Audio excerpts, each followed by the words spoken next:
Програми наменети за целата публика.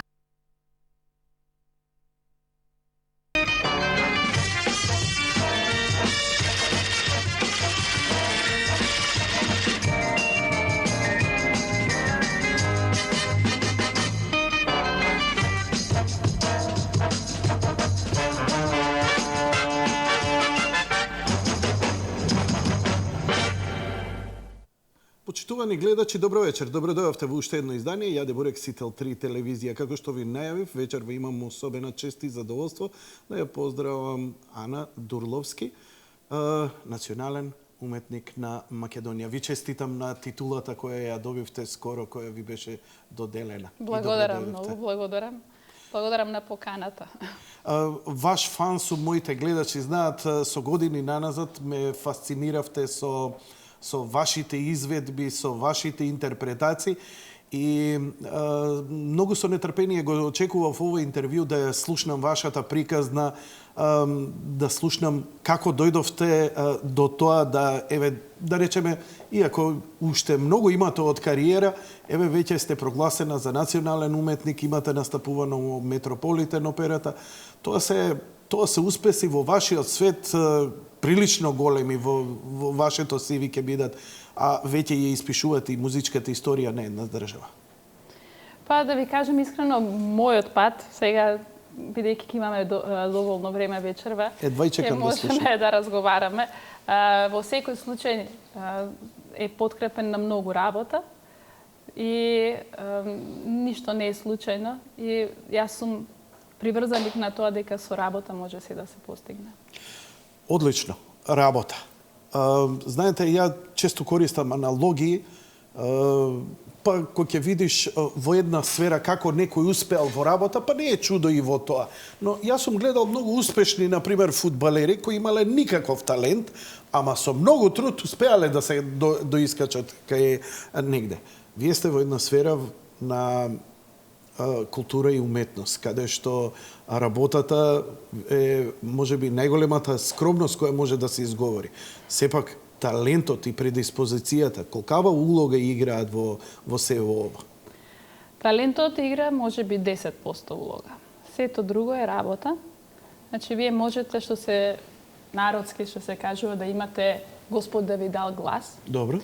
Но морате да имате техника која што ќе го држи тој глас, која што ќе го чува тој глас, да остане долги години во функција и да може да ги остварува очекувањата од вас како интерпретатор и на публиката која го конзумира вашиот настап. Јавноста обично тоа го перцепира, окей, има талент, бива, вежба и пеете. Каде е тоа 90%? Предпоставувам тоа е школувањето, нели, не ги знаеме, постојат, нели, академии и така натаму, но што се случува, секој сепак има некој своја приказна. Како се надградувавте вие? Па јас морам да кажем дека музиката од секогаш ме интересирала и уште како млада одев на фестивали Златно славече, музичко училиште. Сите од тоа Златно славече. Таму не колевката, што вика господин Джамбазов. А, ке ве најдам негдека некоја снимка, сигурно има. има. Одев во нижо музичко училиште клавир 6 години. И потоа се запишав во средно музичко училиште со намера да учам теорија на музика, само да бидам професор по основа, по теорија на музика. Но желбата за пење секогаш била тука. И имав среќа да дојдам до информација дека можеш да се пријавиш на втори инструмент да земеш, освен клавир, како облигат.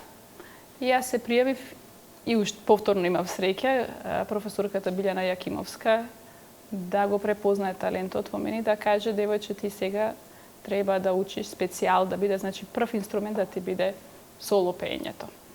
Што препознала во вас? Па, знаете како, препознава материјал, препознава чувство на фраза, веројатно, специфичност на глас. Сето тоа можете да го препознаете во млад човек. Сега, што тој ќе направи, понатаму е взаемна работа пред се. Значи, колку дава професорот, толку давате и вие. со тоа што многу е поврзано со имагинација. Ние не сме, нашиот инструмент не е инструмент како, например, клавирот, каде што имате клавиши, па знаете, тука е тонот до, ќе притиснам и ќе ја добијам одредената висина. Јас не можам да притиснам на моите гласни жици. Туку едноставно морам со имагинација да го замислам тој тон и технички да го подготвам, за да можам да го пласирам, односно да го проектирам во просторот. И сето тоа се учи нормално постапно со години, техника на дишење, како вие нагласилките да практично воздухот да поминува благо, за да можат да треперат, да вибрираат, да дојдат во вистинска резонанца на глава, резонанца на гради, телото да го користите како еден цел инструмент, за да можат сите аликвоти и цела убавина на гласот да звучат во просторот и да имате нормално можност да исполните една сала од 5000 гледачи публика или 3000 се едно, 800 колку што е кај нас во МОБ. Тоа се го учите во текот на процесот на школување. Секако, тоа се техниките, но кога стартувавте вие, дали имавте толкав распон на гласот или тие октави веќе кога ги совладувате, тоа е веќе со техника, со учење или веќе уште од самиот старт веќе можевте да фаќате високи тонови и така натаму? Ова ве прашувам заради после подоцна нели ќе разговараме за вашите перформанси кои ги имате. Па високи се распонот се работи за млад пејач. Јас не мутирана дојдов на првиот час пеење, така да бидејќи започнав со 13 години, мутацијата настапува нешто подоцна година, дена или 2 години. Во зависност, индивидуално е. И тука секогаш мора човек предпазливо да работи, заради тоа и материјалот не е тежок, се учи постава на дишење, се учат некои основни работи да можете да го контролирате тој обем на глас, опсег на глас кој што го имате. И потоа со мутацијата доаѓа крајниот резултат, се гледа каде лежи гласот и врз основа на тоа се развива гласот. Секако дека природно морате да имате жици, гласни жици кои што се предиспонирани, односно го дават карактерот на вашиот глас. И тоа е нешто што е од природата дадено, што не можете вештачки да го направите. Тоа е вашиот талент. Па не, дел од талентот, да. Тоа е мојата природа. Предиспозиција имате да можете тоа да го правите. Сепак, значи, самата конфигурација на гласните жици кои би можеле да дадат таков перформанс, така? Така, да. Воопшто и конструкцијата на тело. Обично и пејачите меѓу себе се препознаваат по конструкција на тело, по конструкција на лице, отприлика кој глас вие го пеете. Вие сте? Јас сум колоратурен сопран. Сега за сега. Ово првиот збор не го разбрав баш најдобро. Тоа значи глас кој што ги достигнува највисоките тонови, женски глас кој што ги достигнува највисоките тонови со можност на голема флексибилност во гласот, изведување на пасажи и орнаменти кои што потежок глас не би ги извел. Монсерат Кабаља е прилично импресивна жена со голем волумен на гради и она е доста потребно ли е така ако гледаме и спрема други оперски пејачи кои едноставно не се ни труделе да изгубат на тежина затоа што едноставно го има ли тоа стварно на вистина некаква врска во тоа? Нема, нели? Нема никаква врска. Личните страни. Тоа се ви дадовте пример од една постара генерација, би кажала. Добро. Сега новата модерна генерација многу внимава на тоа како изгледа, заради тоа што операта веќе не е само стоење и пеење, туку имате една цела драма која што се случува и практично кастингот се прави не само според типот на гласот и вашите можности гласовни, туку и од вашиот физикус. Па добро, и Марија Калас имаше добар изглед. Да, ја сепак ги спомнувам најизвиканите имиња во светот на операта. Денеска сигурно има многу повеќе, но ова се историски легенди. врвни уметници кои оставиле неизбришлива трага. Доста ги проучував кои биле и поизвиканите уште поназад, почеток на 20 век и наоѓав нивни снимки. Тоа е навистина импресивно и со нивните гласови. Малку има разлика, значи во право сте, гласот е глас, одамна се совладуваат овие врвни техники, па сепак нели, и композиторите кои создавале навистина тешки арии за пеење, кај што само врвни неколкумина во свет можат да ги изведат. Ја вас ве ставам во таа класа, иако не сум голем познавач на таа музика, љубител сум, но не и познавач, затоа што она што сум го слушнал од вас, ја мислам дека го немам слушнато повеќе од 3-4 вокала на планетава. Ова се моите комплименти и многу ми е драго. Ова ми е многу драго што можам во живо да го кажам вам лично, затоа што сум го кажал на мојата публика. Ме фасцинирало што вашата техника дошло до тоа да ја дури на шега ве споредував со филмот Петиот елемент, изведбата на таа арија, заборев и како се вика, каде што веќе гласот преминува во синтесајзер и така натаму и така натаму. Ја следе вашата изведба на неколку пати на Волшебната флейта, Ноќната кралица. Неверојатно ми е. Ја не можам да ве прашам, би било безсмислено да ве прашам како го правите тоа, но морам да ве прашам. Значи, просто неверојатно вџашувачки, како да е вонземски тој глас што го вадите. Таква контрола имате на гласот. Нотата е толку чиста, јасна, нема ревербрација, нема треперење. Како да инструмент го отсвирува тоа? Ова ли е врвот на она што еден пејач оперски може да го постигне? Знаете како пејачот е навистина инструмент и треба гласот да го смета како инструмент. Жив инструмент, што значи дека е подложен на промени, што значи дека нема враќање назад ако направите нешто погрешно. Во смисол не можете да смените жица. Значи дека многу зависи од вашата хормонална состојба, поготово кај жените. Сето тоа е менливо. И од тој аспект е, би рекла, многу непостојан и чувствителен инструмент. Ви благодарам за комплиментите. Би кажала дека навистина се трудам секогаш да бидам подобра од тоа што сум била вчера. И тоа е целта, претпоставам, на секој репродуктивен уметник, кој што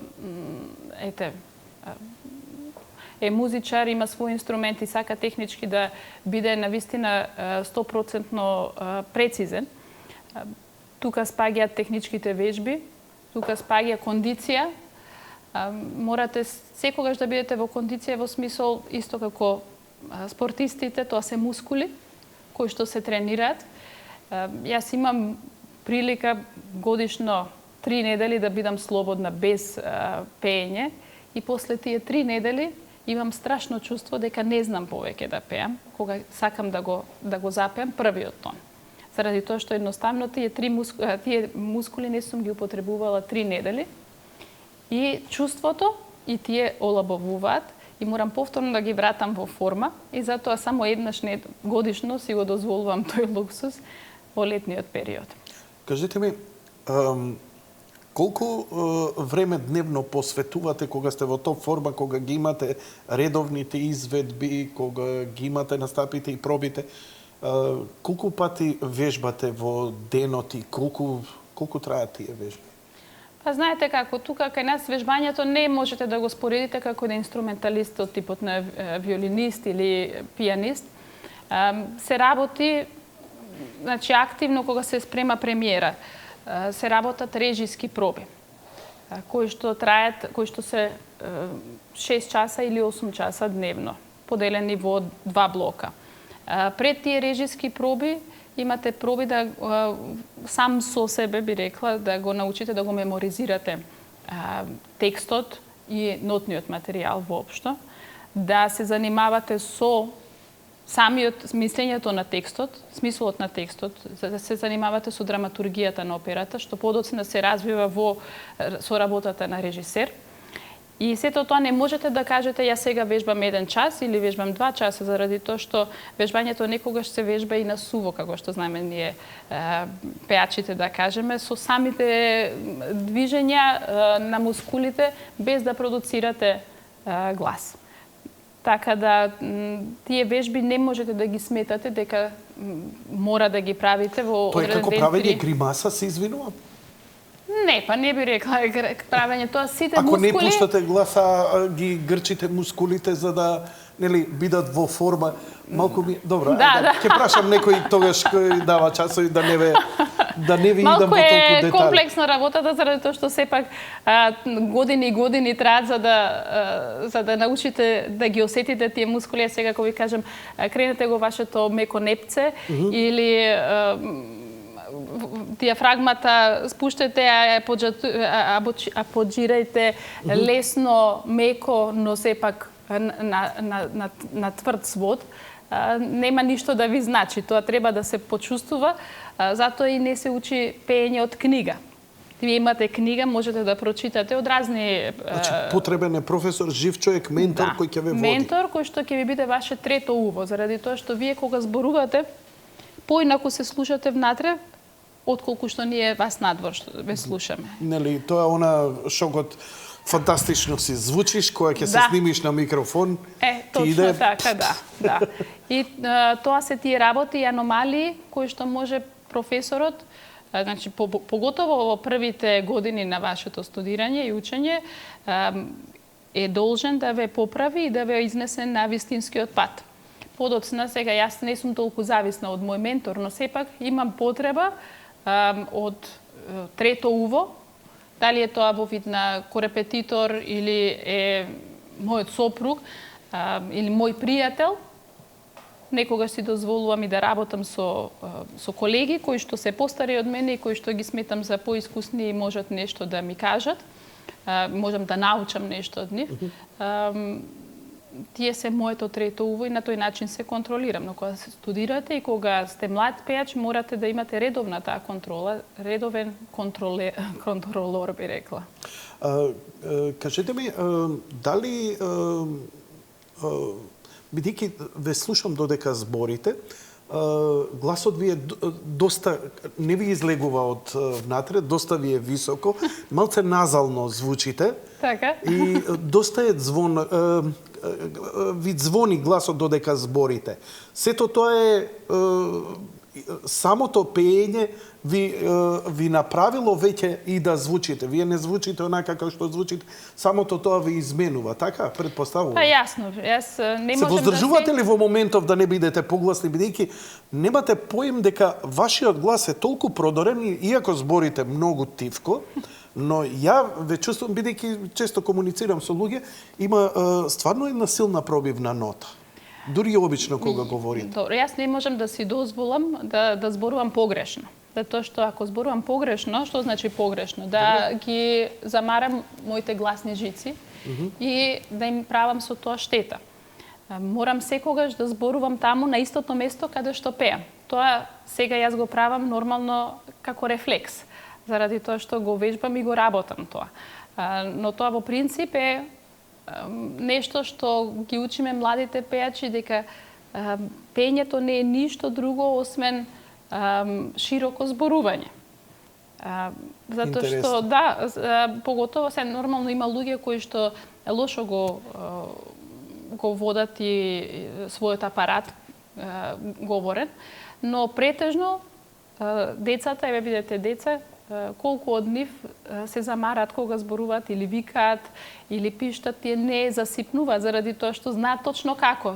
Мајката природа им го дала тоа. Подоцна, како што старееме... Од петица вика и цело тело е. Да, и може цел ден да вика и нема да засипне, да. Зошто? Заради тоа што го прави точно така како што треба. А како го прави?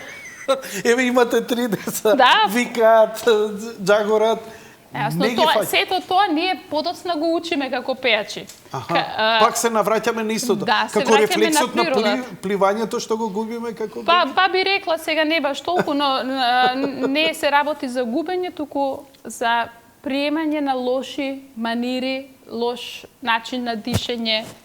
Бебињата, ако сте ги приметиле, дишат, ми се крева стомачето. Така. Ние кога дишеме, постари кога сме веќе, само тука кратко дишеме, а тоа е апсолутно погрешно. Заради тоа што тоа не ни дава доволната потпора да зборуваме. Ова не е битно само за пеењето, ова да ви кажам е многу важно и за физичкото здравје, бидејќи сите велат правилно дишење, ме дадовте добар совет да се мускулите од стомакот да се користат при дишењето, значи. Да, се користи цело тело и да се користат апсолутно како што треба. Тоа е една цела техника, вие веројатно и како вашата професија налага да зборувате многу.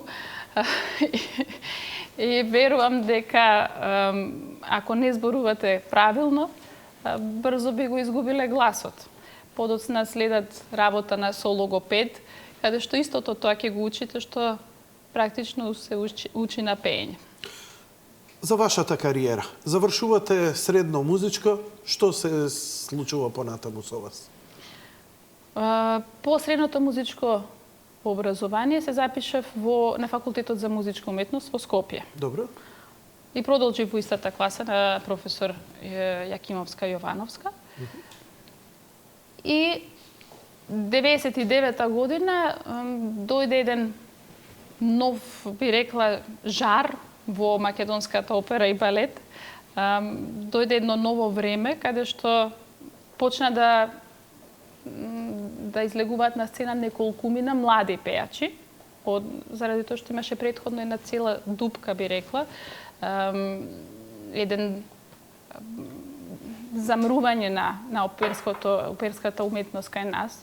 Не дојде смена на генерации? Па не дојде, не би рекла дека дојде смена на генерација, туку политиката се смени. И во тогашно време беше Цветан Стојановски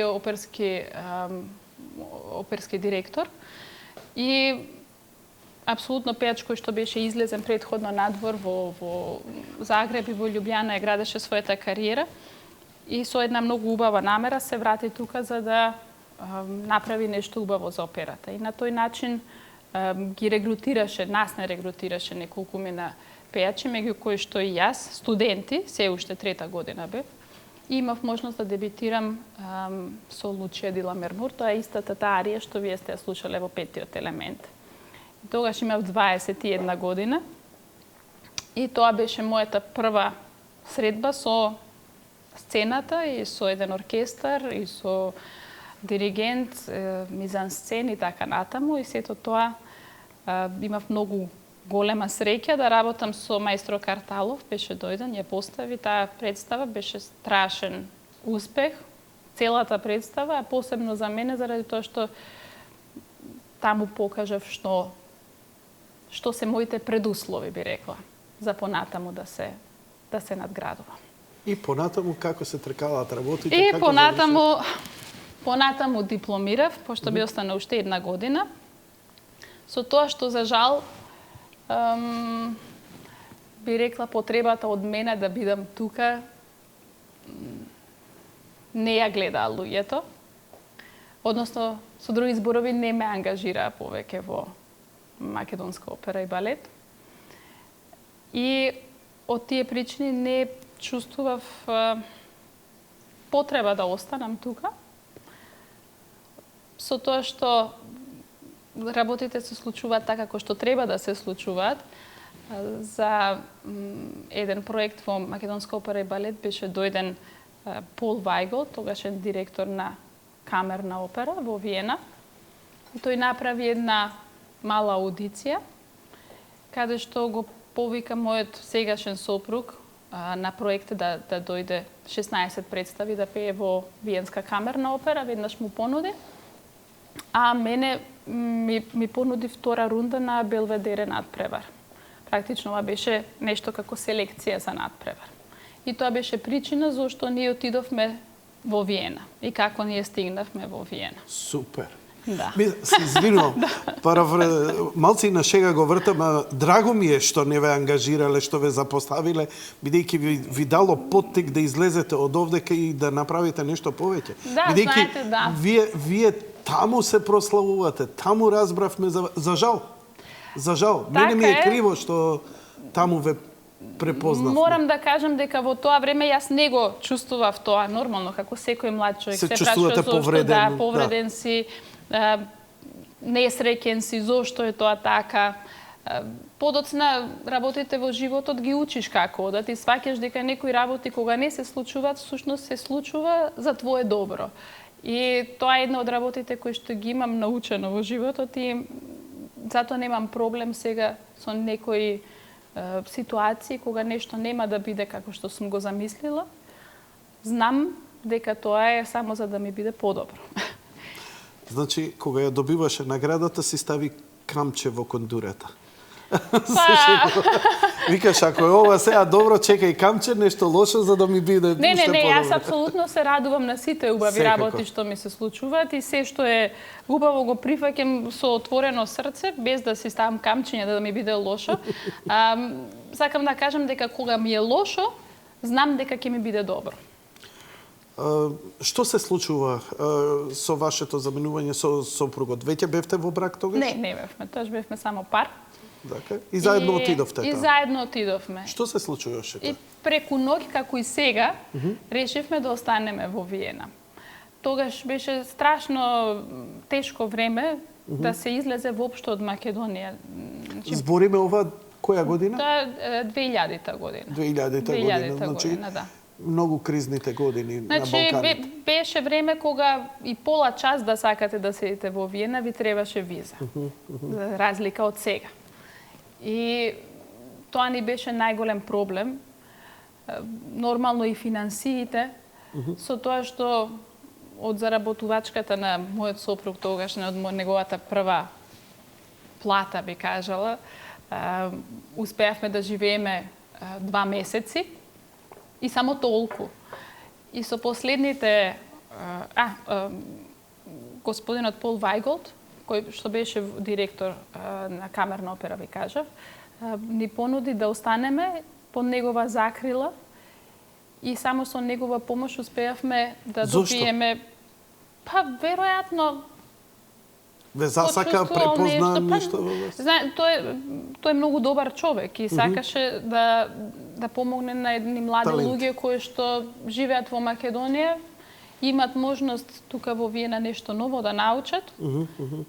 Предпоставувам видел дека сме талентирани и сакал едноставно да помогне. Има и вие кога сакате да помогнете, тоа е само единствено чувство внатрешно. Без да аргументирате зошто. И на тој начин успеавме документација да добиеме, да останеме уште 6 месеци. Со тоа што со последните пари купивме карта за Санкт Пölten, тоа е едно мало место до Виена, за да направам аудиција, за да влезам во хор там. И на вистина тоа беа последните пари воопшто што ги имавме. Вау. И на таа аудиција го добив местото, вработување во мало театарче како хорист. И што ни даде можност понатаму да останеме уште 2 години. Таму работев и парите ги трошевме на часови за пеење и наше, би рекла, прехранување, заради тоа што стварно беше многу оскудно сето тоа, колку да се помене. Ама двигател ни беше дека прво самиот град, друго целата култура што се случува, колку можете вие како млад човек да примите од тој нов свет.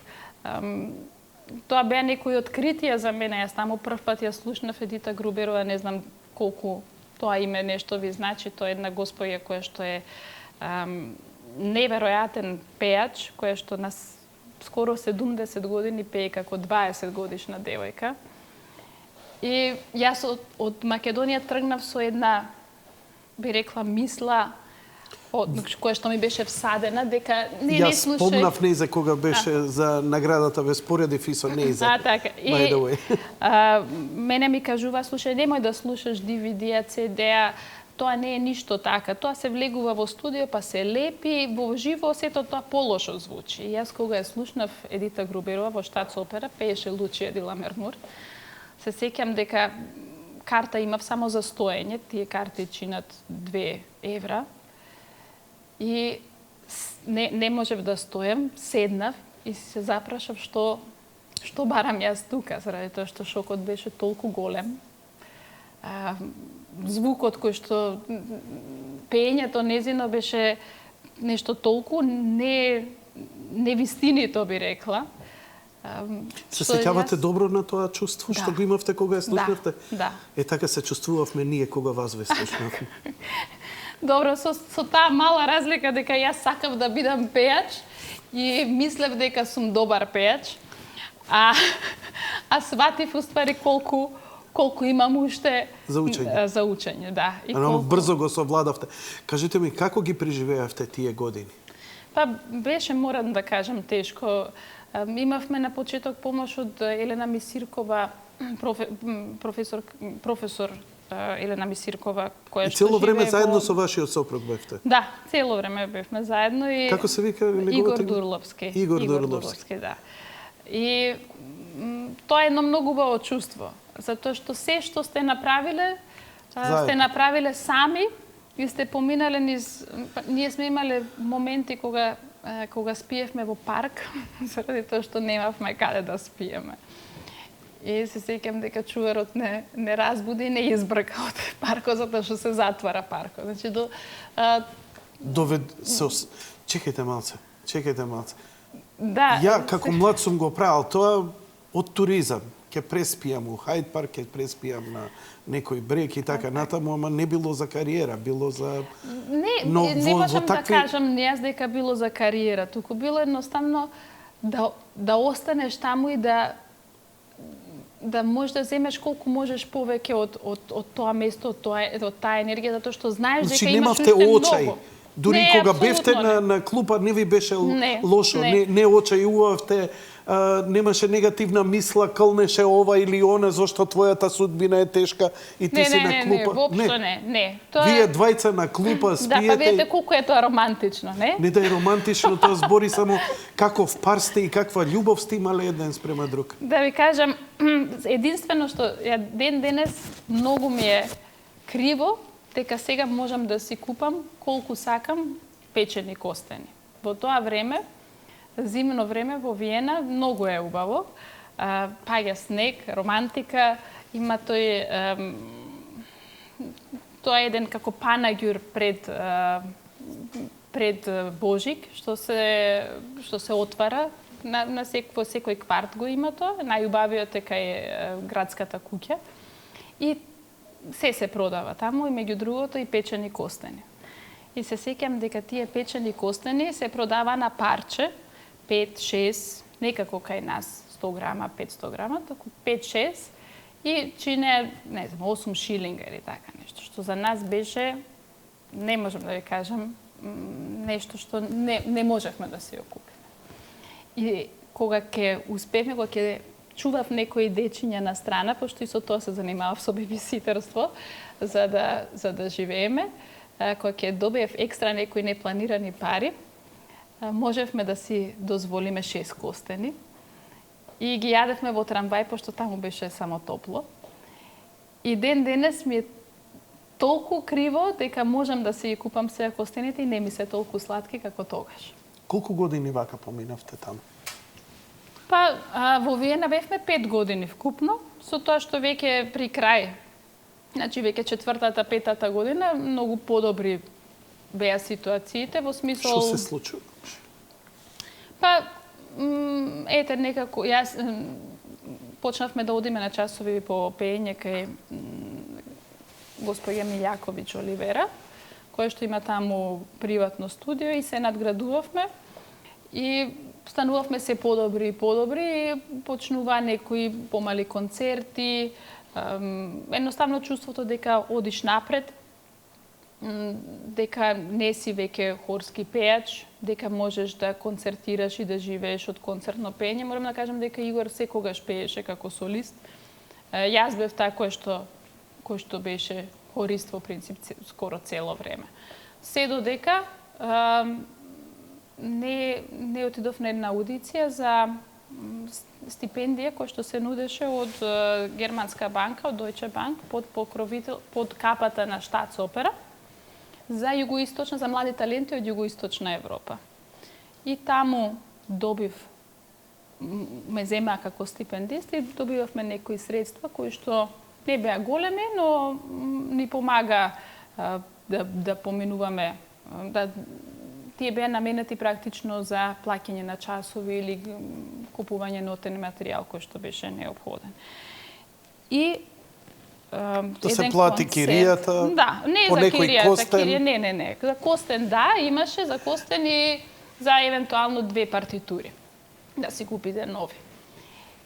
Не разбирам. Нови книги, оперски книги. Тоа е книгата сама за да ги вежбате. За да ги имаме, за нови да имаме наши партитури, да не ги земаме од библиотека. Да стоят во нашата библиотека приватна. И таа организација организираше концерти во сите главни градови на бивша Југославија и другиот дел од југоисточна Европа, Темишвар, во Букурешт немаше организирано, во Темишвар имаше организирано, Софија. И јас пеев на концерт во Скопје, кој што го снима, самата организација го снимаше и го однеле кај директорот на Виенска Штатсопера. Добро. Како материјал да покажат дека работат и дека се одржуваат концерти. И се тоа информации кои што ги имам од рекла казала, што викаат кај нас. Господинот Холендер тогаш беше директор на Виенска Штатсопера, пројавил интерес за мене, баш заради тоа што пеев кралицата на ноќта на тој концерт и ме покани на аудиција. И таму почна се, би рекла, од таму почнува мојот реален успон нагоре, би кажа, што може да се видливо да се каже, значи со факти. Инаку претходно нормално патот нагоре го чувствувате вие како пејач, но се додека тоа не се верификува со некоја работа да добиете сериозна, не можете да го подкрепите како факт дека вие сте подобар. Како ги добивавте ангажманите за преживување горе? Како останувавте? Како продолжувавте визата? Таа борба секојдневица, еве разбравме за тоа беше страшно. За тоа не жалам дека е поминато и дека не сакам никогаш да се врати. Успевавме со тие ангажмани кои што беа по разни фестивали, како хорски пејачи, Игор имаше ангажмани во камерна опера и во еден специализиран оркестар кој што изведуваше само Штраус, дела од Штраус. И беше практично вработен таму. И по тој основ, јас во моите хорски ангажмани, и на тој основ добивавме практично документација како луѓе кои што работат таму, значи со работна дозвола. Иако тоа не може да се каже, би кажал дека тоа ангажман кој што ви препознава или ви гарантира некоја иднина, но се гледа дека ви имате покритие за тој период, финансиско покритие заради тоа што тоа им е најбитно, да не Ама бидете на сепак терен. неизвестноста останува. Да, неизвестноста е секогаш тука. Неизвестноста е, знаете како во Германија нема доживотно вработување како кај нас. Значи еднаш легувате во опера и останувате до крајот на животот, додека не дојде време за пензија, би кажала. Току ангажманите се, да, секогаш на 2 години. За секого. За секого. Значи, за секој солист. 2 години, па се докажувате, па следни 2 години и така натаму. И вие неизвестноста имате секогаш. Ама таа те тера да се надградуваш, да се бориш. Јасно, да. Заради тоа секогаш мораш да бидеш се подобар и подобар. И се нема тој луксус, би кажала, кој што може тука човек да си го приушти да не пее или да седи дома и да не размислува на тоа како му е денес гласот. Заради тоа што имате ангажмани, барем неделно 2 пати или еднаш сериозни, заради тоа што ве чекаат следни некои ангажмани кои што не се во вашата матична куќа, кои што ви даваат сигурност, но од друга страна и одговорноста која што треба да носите за тој терет, би кажала, е ваша. Интересира. Дали мотивацијата да се издржи се во ова било за да успеете во вашиот свет или само за да преживеете? Или двете работи ви се меша? Бидејќи сигурно доаѓало до момент кога сте му викали Игор, патали ова не се трпи. Не, немало таков. Немало такво. Немало таков момент. Мотивацијата е, не можам да го кажам тоа. Вие како уметник имате порив, пасија да пеете. И спремни сте на се тогаш. И вие сте само срекни да ви дадат да пеете. Не е битно каде, само да пееш. Зборам се за млад, недокажан пеач. И тоа е нешто што мислам дека е на замирање кај нас. Тоа што се гледа некако низ призмата на парите. Да, во ред, кога имате семејство, кога веќе навистина се наоѓате во некоја ситуација каде што требате да издржувате некого, имате деца и веќе сте повозрасен. Но тој жар ми фали кај младите луѓе, кај тие што се сега нови генерации, да ете таа желба да се пее и без пари и било каде, само да се пее. И да се научи да се биде подобар, да не се задоволувате со некоја осредност, да сакате да бидете најдобар што може во моментот, ама не во смисол најдобар од сите, тоа е веќе патолошки момент, туку да бидете најдобар вие денес за себе. Да знаете. Разбирам. И тоа е некоја пасија, некој порив од кој што се зависни, тоа е како дрога. Пењето е за нас дрога. И тоа е тоа што ве одржува. Никогаш не ве фрлало во очи, никогаш не ве довело до рап на солзи, на откажување. Не е едноставно. Ладно е, трамвајот е топол, ама нема проблем, се продолжува понатаму, затоа што нешто ќе дојде. Да, видете сега, јас не можам да кажам, јас секогаш сум имала каде да се вратам. Така е, за тоа зборам. Да, друго е да немам каде да се вратам. Так. Секогаш сум можела да се вратам кај моите родители дома на крајот на краиштата. Но тоа не е целта. Така. Не е целта. Ќе направиме сега една кратка пауза, па ќе го продолжиме разговорот и подоцна ќе го илустрираме со дел од вашите настапи. За жал, немаме подобри снимки, освен оние на YouTube кои ги наоѓаме, ниту имам пари за врвните тие ваши настапи да ги откупам правата за да се видат тие перформанси. Но ќе го продолжиме разговорот веднаш по рекламите. Одиме.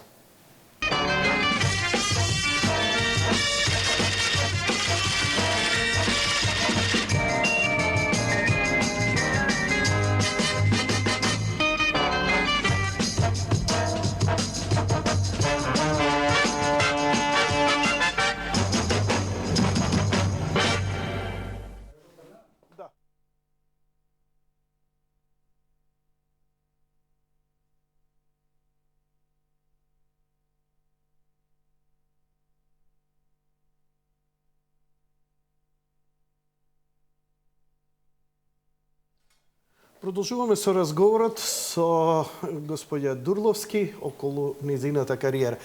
Вашата кариера и кариерата на вашиот сопруг се преклопуваат. Вие добивте малце повеќе внимание и признание. Како тоа се балансира вака во семејството? Сега кој поише носи и така натаму? Се шегувам, претпоставам дека сте вие во добра хармонија. Знаете, како тоа се работи кои што не зависат од од квалитетот би кажала. Не сакам да кажам дека наградите и признанијата не носат квалитет, туку едноставно ситуацијата, дадената ситуација е така наложила да еден добие добар проект и преку тој проект да се пласира понатаму во друг добар проект. Мојот сопруг работи едноставно поинаков тип на музика и повеќе барок во последно време, кој што не е предмет на разгледување, би кажала, конкретно за некои од представите кои што биле номинирани за некоја награда. Така да едноставно е така се случи, но тоа во никој случај не представува проблем, заради тоа што и двајцата се радуваме на взаемните успеси. Кажете ми, кога почувствувавте дека веќе можете да сте задоволни, дека имате кариера, создавате сериозна, кога ви се подобрија условите? Кога е тој пресврт што ви се случува? Или е тоа постепено еден процес и така натаму? Па јас не сум од луѓето кои преку ноќ добија добри кариери. Би го кажав патот до мојот настав во Виенска штатсопера. И тој не е мал и не е лесен до таму. И воопшто не е... Добивме многу добар впечаток. Би рекла, значи, не е дојдено преку ноќ, туку е на еден интензивен начин, интензивна работа и долгорочно, би кажала, гледано на тоа да се направи нешто. Настапот во Виенска штатсопера е нешто што навистина е потврда за нечи квалитет и од тука би можела да кажам дека тоа можеби е настапот кој што ме докажа пред публиката, би кажала. Тогаш и критиката и реакциите почна ангажман и ве препозна тогаш стручната јавност и музичката јавност? Па, знаете како, тоа се, ако зборуваме за стручна и музичка јавност во Виена, тоа се пејачи таму, не се... И таму да одскокнеше многу тешко? Па, во принцип така е. И вие сте дел од еден ансамбл таму, од една... Поготово што Волшебна флейта е ансамблова опера. И не е нешто кое што сега посебно ќе ви даде на значење во смисол дека да, вие сте таму, но не значи дека сте го достигнале вашиот врв. Врвот би рекла, или начинот на моето развивање допрва следеше, пошто тоа ми беше, да, сатисфакција голема, но... Која година е тоа? Во штатсопера, тој ангажман? Не знам да ви кажам точно. Со години сум скарана. Ама... Мој човек. Мислам 2005 и 2006 година, да. И од таму добив ангажман како постојан член во операта во Мајнц и таму веќе поинаков тој начин на работа. Значи работите се учи за наетот, на сцена се учи за наетот, не се учи за наетот. Но тука веќе исчезнуваат и вашите материјални, се извинувам што ве прекинав. Веќе можете да си приуштите, предпоставувам, пристојно место за живење, костени. Да, тоа се е, да, мени тоа е поразновидно во секој случај. Тие материјални проблеми нормално, како и секој, тоа не е професија сега дека парите паѓаат од небо. И тоа е една, за жал, би рекла, сега пеењето и самата театарска уметност е влезена во една машинерија и малку повеќе личи на фабрика отколку на нешто друго, заради тоа што едноставно има многу пејачи. Луѓето сакаат секогаш да видат нешто ново, нов лик. Позади вас стојат уште барем 500 души кои што се од цел свет, зборувам. Кои се спремни на се и се што да направат. Кои што се спремни во секундата да застанат на вашето место. И сето тоа е, да, тоа е само едноставно машина. Колку таа машина меле? Како ја преживувате? Како се обстанува во таа конкуренција? Предпоставувам дека тоа не е толку... Нели, вие сте во област на култура, ама тоа не значи дека се и односите кога се прашање кариерата, поготово во Австрија, дека се на културно ниво. Предпоставувам дека тоа е страшна една борба, битка, едно лактање, докажување. Предпоставувам има, нели, деца на познати веќе кои шорткат прават во своите кариери. Има други кои го минуваат вашиот пат и кои се спремни со заби да кинат. Како сето тоа изгледа однатре? Па имате се, од се што спомнавте вие, има со тоа што мора, ние некако треба, сликата е Како таа стануваш добар човек во таква борба? Како не се препушташ на Валканите игри, на суровоста, на сето тоа? Како се преживува тоа? Па верувам дека тоа само се останува под услов да сакаш тоа што ви кажав, моето мото кое е да бидам јас добра, а не да бидам најдобра од сите. И предпоставам само е тој единствениот начин, заради тоа што да, сите сме исти, но некои се малку поисти. И тоа го има секаде во цел свет, во секоја бранша. Јас сум многу задоволна од тоа како моите работи се одвивале и како се одвиваат воопшто. Тоа дека е машинерија страшна, за жал се слуша и во музиката, заради тоа што ако порано еден пејач спремал партитура година дена, работел на една улога или 2 години, па успел да види што има и во оркестарот и да ја научи и оркестарската делница, односно делницата, не знам, на први виолини или кларинетот каде влегува, за тоа денес се нема време. Денес се учи во авион, во воз, се спремат неколку премиери годишно и тоа секоја година така.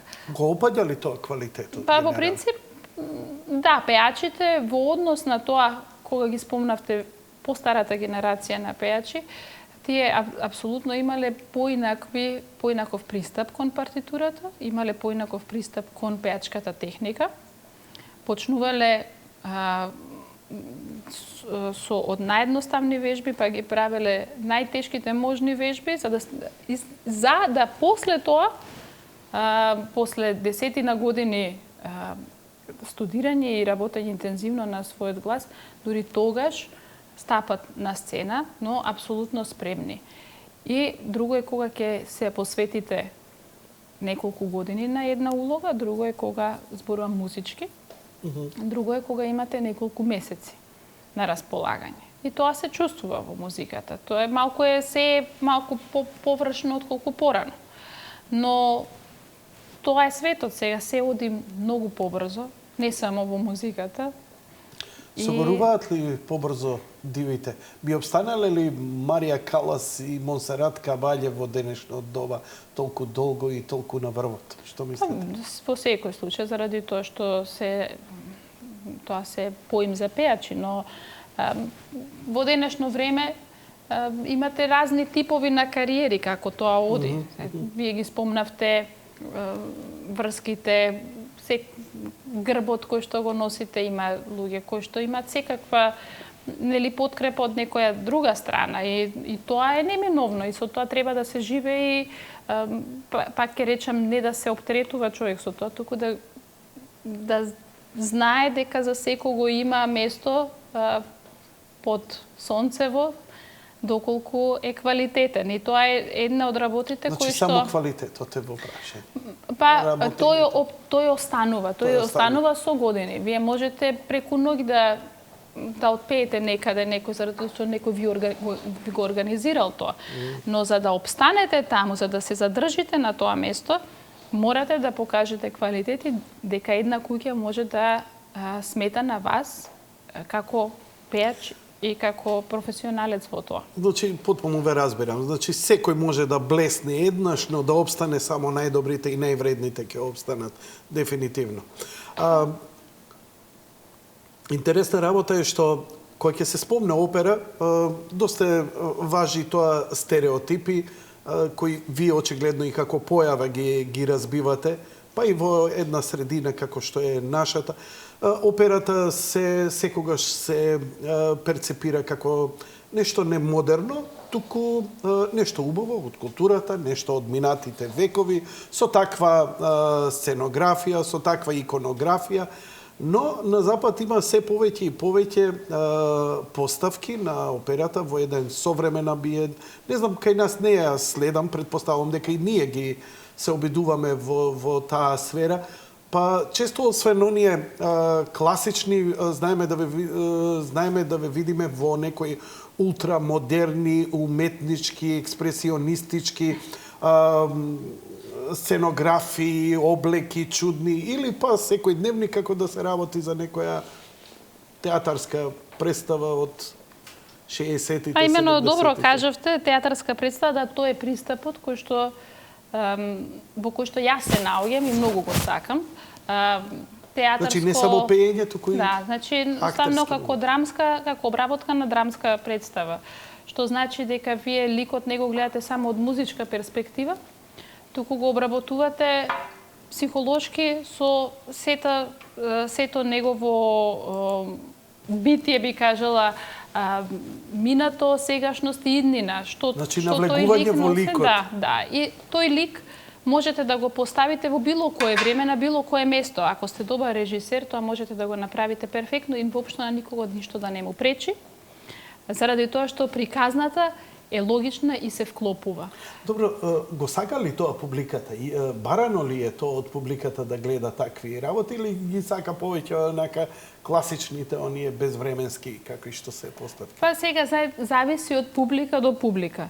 Во Германија публиката е веќе навикната и би кажала не може да гледа веќе класична постава на опера. Секогаш бара нешто ново и ново видување на опера. Еве, например, сакав да илустрирам со Хофман, ваш настав Доларија Лес Контес де Хофман 2014. Што е ова? Тоа е Хофманови приказни. Пардон. Добро. Сигурно вестина, не е проблем. Хофманови приказни во Мадрид. И Хофманови приказни ние сме гледале и многу луѓе од публиката знаат како и што обично носи самата со себе. Ова би требало да биде кукла која што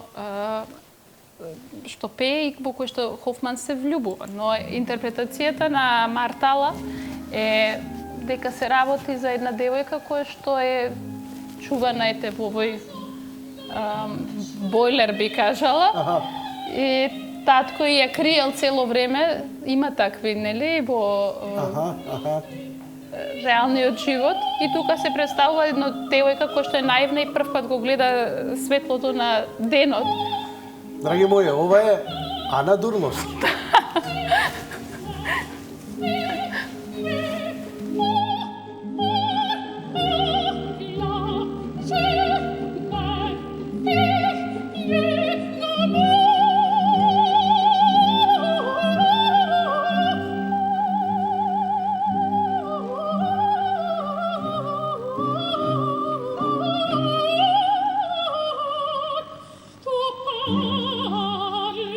Dam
Браво, браво. Каква чудесна сценографија, во каква диспропорција со вашиот глас и со ова крешендо виваче на крај. Навистина фантастично. Каква е оваа поставка? Кој е режисер на оваа? Ова е Кристофер Мартала, кој што е еден од најдобрите режисери во светот. Работи апсолутно на таа драмска режија, драмски театар би кажала во операта. И е еден гение кој што јас пак ќе кажам, тоа се работи за вкус. Некој ги сака експериментите, некој сака новитети, некој сака да размислува малку поинаку од другите, а некој не може да го прифати тоа. И тоа се тука можеме само за вкус да дискутираме, не можеме за ништо повеќе, но апсолутно тоа е правецот јас кој што го сакам и кој што го негувам и поинаку не можем да ја гледам операта. Додека бевме ов, многу се кркотевте на моменти гледајќи се себе си, не слушајќи се себе си. Ние ве слушавме, вие се гледавте. Чудно е, малце бизарно, нели? Вие сте улогата вие дека сте кукла и треба да се однесувате потполно неприродно во целата ситуација. Не се работи баш напротив, ова не е кукла, туку се работи за девојка која што е живеела во заточеништво цело време, од таткото незин, е практично создавателот незин. И Сега прв пат се гледа луѓе, гледа други луѓе, гледа нов простор и како се однесува некој човек кој што е асоцијален, би рекла, или во смисол со апсолутна наивност и со наивна интерпретација на текстот кој што е банален во принцип. Но интерпретацијата ваша е фантастична, изворедна, безпрекорна. И сега ме интересира, ја малку сум сретнал пејачи, неќам да ве споредам, немојте, нека не ви биде навредливо, но само Тоше Проевски можеше да се гушка со 10 души, наведнат, исправен и да не зафалшира. Вие менувавте положба, станат, седнат во многу суптилни ситуации каде што цело тело гледам како ви се напнува за да го држите, да го прецизно тонот, легнавте, не ви се измени, станавте, не ви се измени гласот. Па добро, тоа е еден тренинг би кажала и нешто што јас со задоволство го правам, заради тоа што секогаш кажам, ние пејачите многу размислуваме за пеење. И тука ни се најголемите блокади ни се стваруваат. А вие уживате, се препуштате? Јас уживам кога сум на сцена, но кога работам во студио, тогаш сум страшно ригорозна и гледам да можам да уживам на сцена. Значи да работам така за да можам да уживам на сцена, да не мислам на пењето. Сето тоа што треба технички да го сработувам во студио, а на сцена ги тргнувам техничките мисли од глава, поготово на тие што се најтешки моменти и таму си дозволувам овакви акробации би рекла од овој тип. За да помалку мислам на пењето практично. Колку помалку мислите на пењето, толку помалку проблеми си стварате. Како го одржувате гласот во вакви ситуации? Промена на време, имавме многу жешко лето и многу брзо залади. Дури и јас ги почувствував што сум со истрениран 15 години, челични сајли имам од гласни жици, но ги чувствувам тие последици малку назално, па ќе почне, па проблеми и така натаму. Вас гласот не ви е само инструмент, тој ви е се во животот. Како го одржувате во кондиција, настинки, како ги решавате тие проблеми? Па, подложни човек ли сте се учи на да такива? живее со тоа. Значи, јас сум пеела представи и болна, тоа не е Како може? проблем. Па, во зависност од болеста. Се додека гласилките не се нападнати или на некој начин зафатени од вирус, се до тогаш можете да пеете. Или ако комплетно не ви е таа резонанца на глава која што страшно ни е битна. Синусите треба да се чисти и здрави. Тоа е битно, да функционира. Инаку, ако кашлат имате грлоболка, ангина или нешто што е, би кажала, неповрзано со овие два органи, можете да се справите со тоа и не е проблем. Ви се случило ли пред голем настап да имате таков проблем и што правите тогаш? Па да, например, баш во Метрополитен опера, да, бев болна точно 2 дена пред мојата премиера таму, односно моето деби. Вау. И тоа е страшен притисок, би кажала, заради тоа што... Ве фати паника?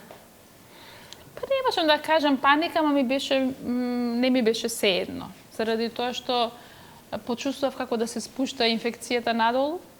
И што направивте тогаш? И ништо тогаш. Пиев лимон и чај и се молев. Одлично. Не го кажувајте со пола уста, баш ме интересира. Лимон, чај, молитва. Па тоа е, да. Немаше некои чудесни инекции, инхалации во специјални болници? Не знам, и така натаму? Не, јас не практикувам такви работи. Не. Значи, чудесни работи можете, имате кортизон, можете да примите и да пропеете. Тоа не е проблем, но проблемот следува после тоа. И многу пејачи се, за жал, жртви на тој кортизон. Јас знам дека пеењето не можам да ви кажам, еден од битните настапи кои што ми биле во Виена беше во концерт хаус Виена и пеев многу, навистина многу екстремно, тешко дело. Кој е тоа? Европа риконошута, кое што е многу ретко изведено. До страшни висини, физге, држано во трета октава. На YouTube некој? Не може да се најде, не може многу да се најде. тешко се наоѓаат ваши Да. снимки, тоа мислам се Да. чуваат авторските права се Да. многу ригорозни Да. за овие. И јас се упадна во таа представа заради тоа што колешката која што се нафати да го пее тоа, веројатно претпоставам се откаже и мораше да најдат некој што на брзина ќе го направи тоа и јас се нафатив на тоа. И тогаш, тоа се едно од моментите кога сум помислувала зошто се нафатив, затоа што беше навистина многу тешко. И на денот на представата имав страшна трахикардија, невообичаено за мене. И си реков, добро, јас сум само еден пејач, не сум хирург, да речеме. Значи, јас ако сгрешам, ќе го сгрешам тонот, можеби никогаш повеќе нема да ме викнат, можеби никогаш нема да пеам во животот, но никој нема да умре од мојата грешка. Значи, вашиот сопруг не е во публика со нож под грло, пази како ќе испееш? Не. Или не, завршувате сакам во кажам гулаг? Дека сето тоа е нашата професија, да, многу убава, изискува страшна контрола и е под голема пресија, но не е ништо страшно. И да не се пее, и да бев болна на тој мој прв ден, да не можев да пеам по Метрополитен, ке ми беше криво, но немаше да биде ништо страшно. Сакам малку посликовито да го кажам. Така, ве разбирам одлично. Да, се случува и не треба човек трагично да ги... Какви беа критиките после настапот во Метрополитен? Па да ви кажам, претежно беа убави. Значи имаше навистина првите критики, тие битни критики што беа навистина со многу пофални зборови. Колку е тоа важно после у кариерата? Битни ли се во вашиот CV и така натаму во тој свет? Па би рекла не. Не.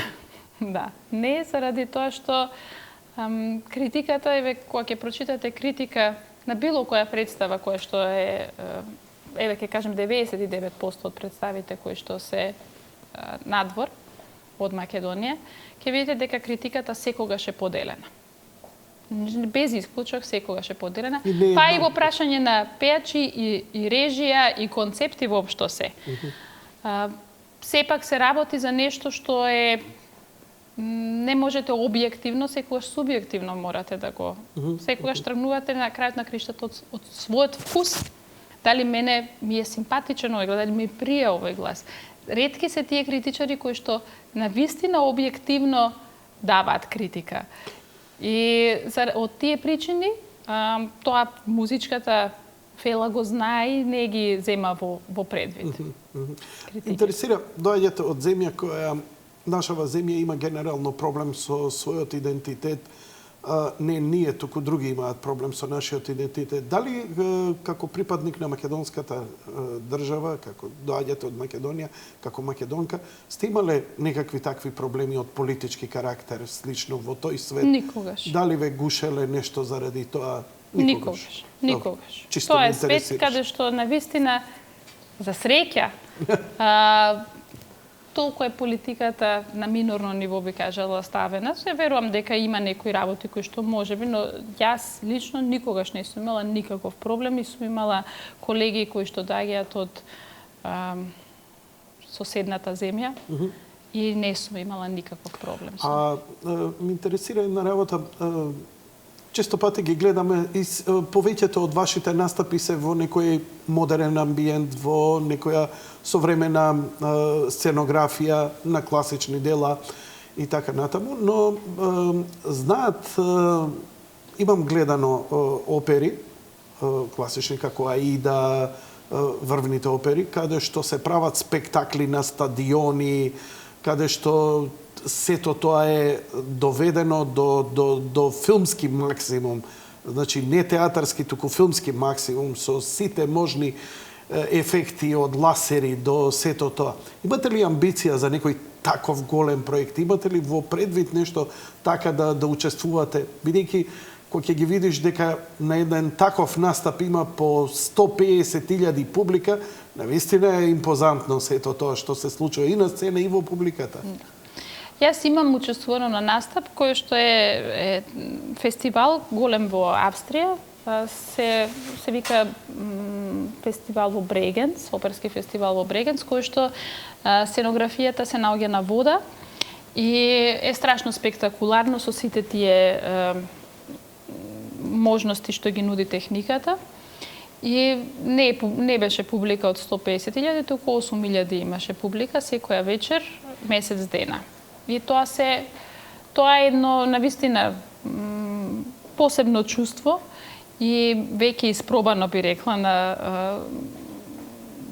јас се имам испробано во тој поглед, со тоа што можам да кажам дека не се наоѓам себе си во тоа, баш од причина што ја сакам театарскиот пристап, што изискува една интимност. Значи, на таква сцена, со сите тие ефекти најмалку доаѓа до израз вашиот удел, вашиот израз на лице, вашите гестикулации се, што јас во принцип ги минимализирам секогаш, гледам на вистина да е тоа на минимум, да има еден говор на тело кој што е сведен на минимум на гестикулации. Тоа не можам да го постигнам во таква една концепција. Во светот на репродуктивната уметност, колку може пејачот да биде уметник, да додаде нешто? Делото е направено. Моцарт е совршен, ретко кој може нешто да му додаде или одземе. Како беше во филмот кога му вика too many notes. Which notes? Што може еден пејач да даде, да биде покарактеристично? Нотите мора да бидат прецизни. Колку имате слобода на интерпретација, импровизација, не смеам да го спомнам, тој збор изгледа кај во вашиот свет е забранет тој збор.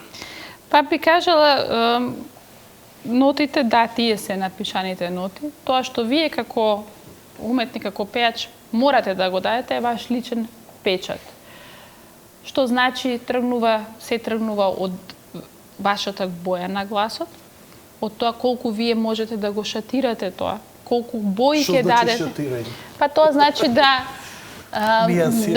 бидат нијанси во прашање, да не пеете во една боја цело време, туку да дадете на секој тон, на секоја фраза, на секој израз нешто ново, некоја мистика, некој експресионизам, нешто што во моментот вие ја читате така партитурата. Да, во партитурата стои динамики, стои нотен текст, но изразот е ваш. И тоа е тој личен печат што ќе го оставите заедно со диригентот кој што го има концептот музички. Вие секако дека треба да се прилагодите на тој концепт, но никогаш не ви одземено правото да го оставите точно тој ваш личен печат.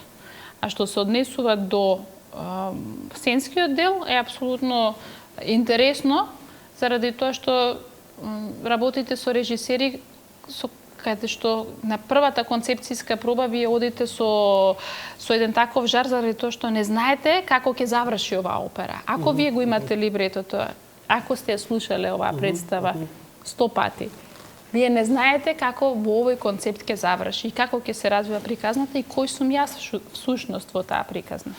И ме интересира за мене вашата изведба на Ноќната кралица во волшебната флейта.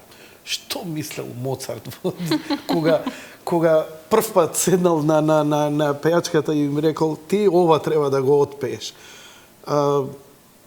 Ми се чини дека тоа пеење тука кој ќе го илустрираме веднаш после ова, веќе ги надминува границите на човековиот глас. Овдека е некое совршенство кое ја мислам дека не можам да најдам многумина кои можат да го изведат ова дело на таков совршен начин.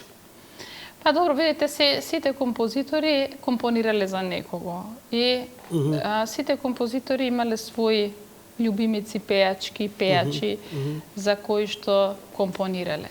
И тој не би го направил тоа да немал инспирација. Така да, границите на гласот, да, тоа доаѓа до границите на човековиот глас, но каде се наоѓаат границите на човековиот глас? Јас сега... Со вас ги дознав кои се. Не, малку би кажала погрешно да кажеме границите на човековиот глас, но воопшто дека да, се работи за едно култивирана употреба на гласот до самиот висок регистар, до ултрависок регистар. Колку октави вие можете да фатите? Па не можам многу. Мислам, можам ништо спектакуларно, не е тоа. Па како тогаш звучи се 3 октави, ништо спектакуларно. Не, има навистина луѓе кои што имат. Не, 7-8 минути можам да... Добро, но во секој случај тие 3 октави, да, јас се трудам да видам сите тие изедначени како што треба и како што му доликува на еден пејач. Но секаде го имате, како би рекла, златото лежи на едно место и е закопано, би рекла, на едно место. Кај е вашето? Кај мене се наоѓа во 3-та октава, да. И со тоа се гордеам. Да. Токму овде, ете. Во ова што ќе го слушнеме сега, така? Да. Ова е од Виена. Ова е да? Уствари моето деби во Виенска штатсопера. Океј, после ова ќе одиме со вториот блок реклами, па се враќаме назад во студио.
Ја видовме фантастичната изведба на Ноќната кралица.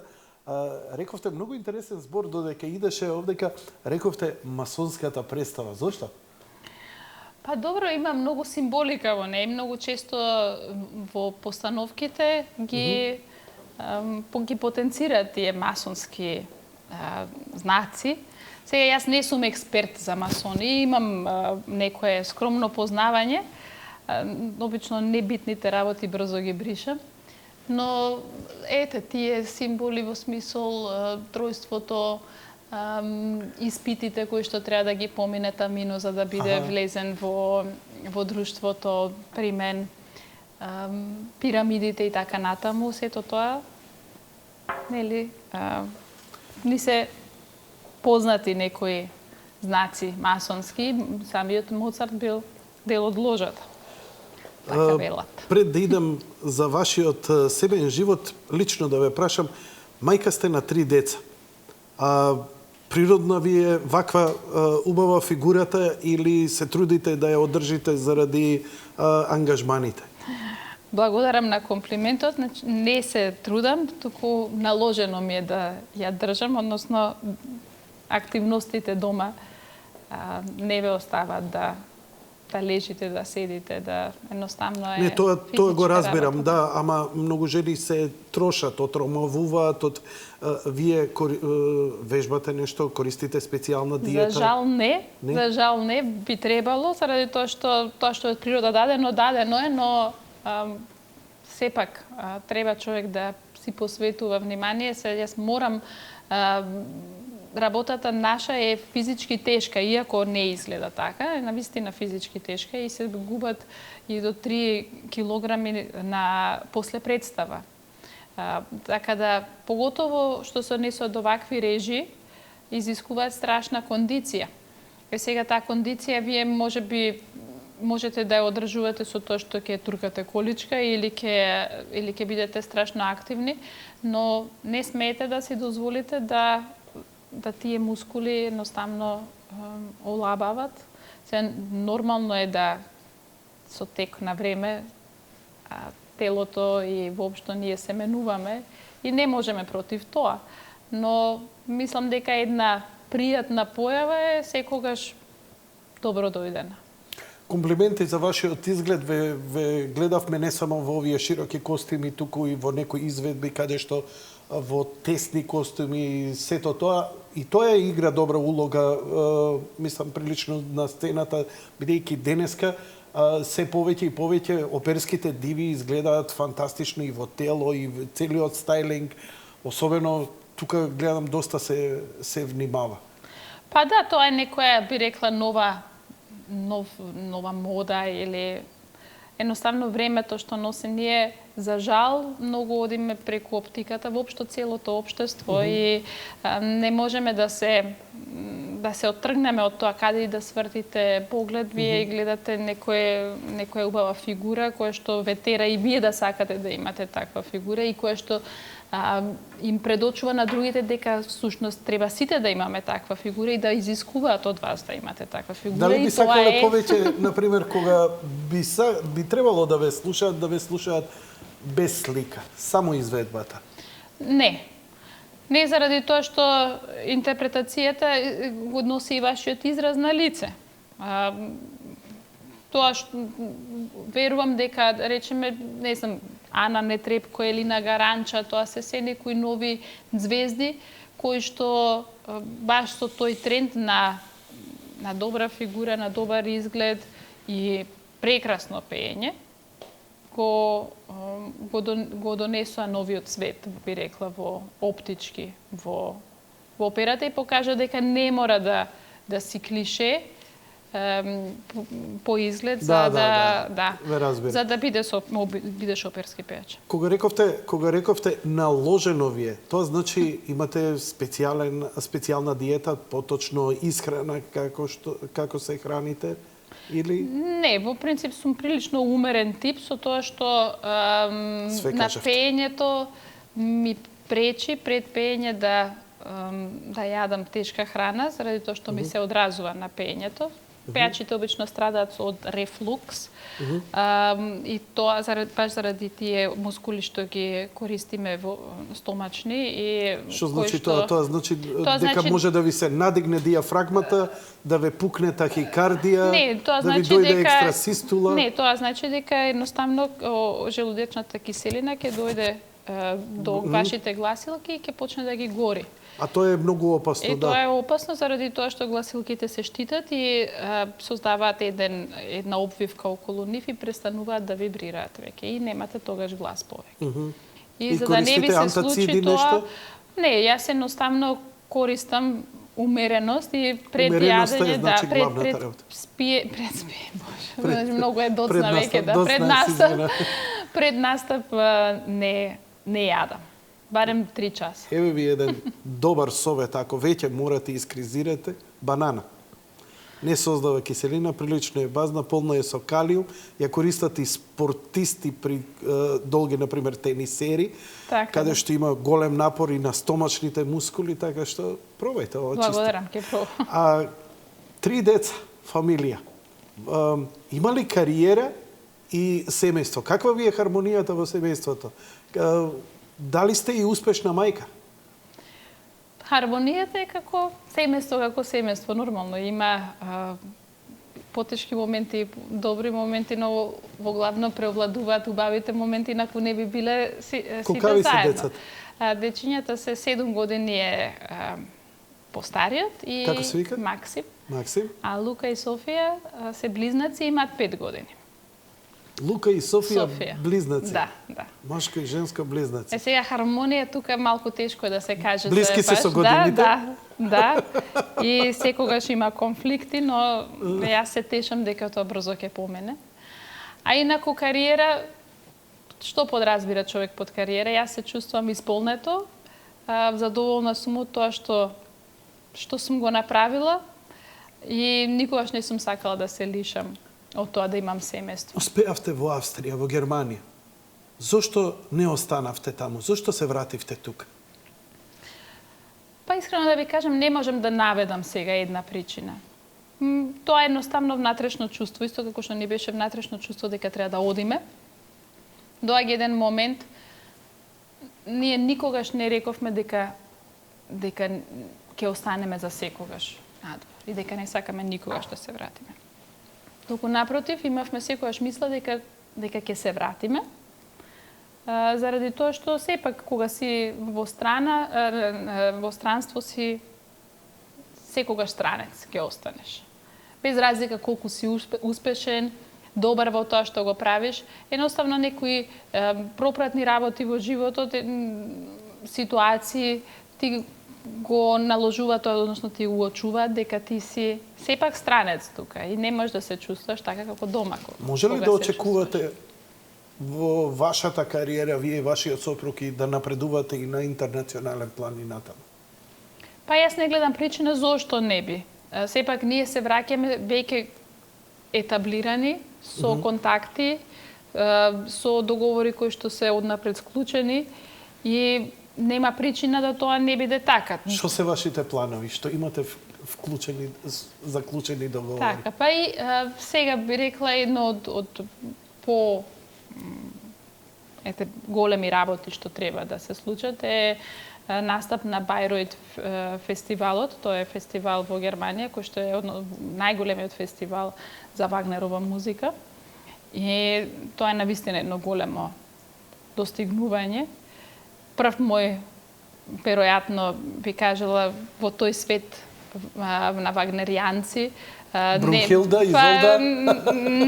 Не, за жал или за среќа не, едноставно не е мојот глас за тие улоги. Да, малце клингоновски се нивните тие. Така, јас сум малку секогаш ме врзуваат со некоја птица, па така и овој пат. И на тоа навистина се радувам, како еден навистина голем чекор. А останати проекти што ги работам се во Мадрид ми остануваат контактите со следна представа, исто волшебна флейта на Режена Бериковски, кој што е исто една сензација. Пак ќе биде нешто чудесно за гледање. Тоа е веќе представа која што има одено во комична опера во Берлин и е земена во Мадрид сега. Инсценирано е како еден стрип. Че страшно визуелно, со страшни ефекти и многу интересно и на тоа се радувам. Пуритани спремам Белини, во Штутгарт, Минхен исто така. Дали од сево ова постои некаква официјална снимка да се купи како DVD, како нешто?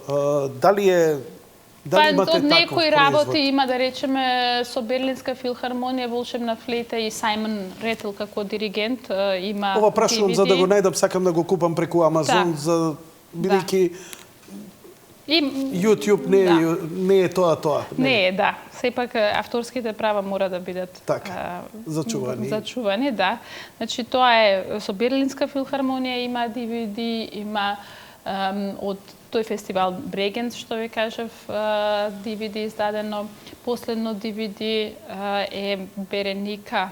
Тоа е една ископина, би рекла, од опера, која што беше поставена во Штутгарт оваа сезона, каде што заедно со мојот сопруг настапуваме во иста представа и барокна представа која што е Светнавте која рековте дека заедно настапувате, немате многу добро, често. не се случува често за жал. Очигледно ве радува тоа. Да, и ете, од тоа излезе последно DVD издание.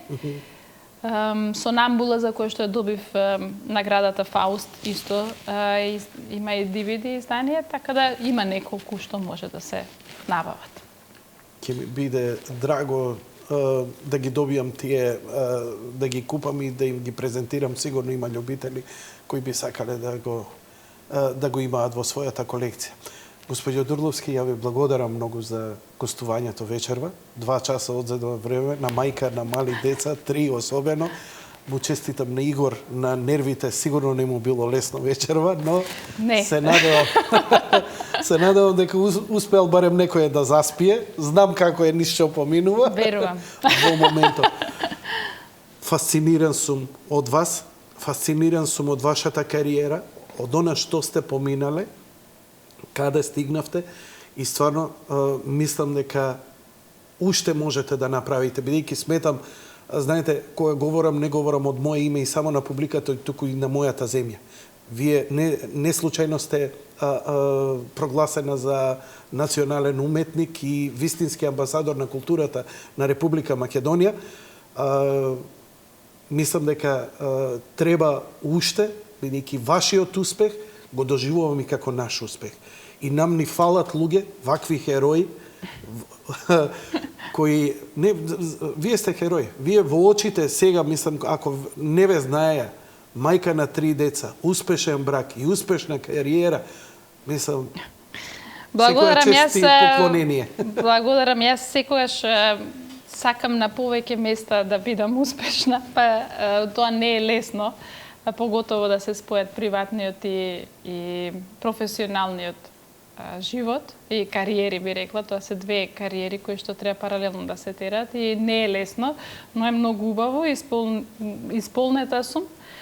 Во секој случај не е тоа што јас се вратив во Македонија, тоа не значи дека нема и понатаму да работам на проектите надвор од земјата, каде што можам се уште нови работи да направам, нови работи да дознам, да научам и со надеж дека ќе имам можност тука на некој друг да му ги пренесам со задоволство, да едноставно и ние бидеме еден дел, би рекла, вообичаен во светот од операта.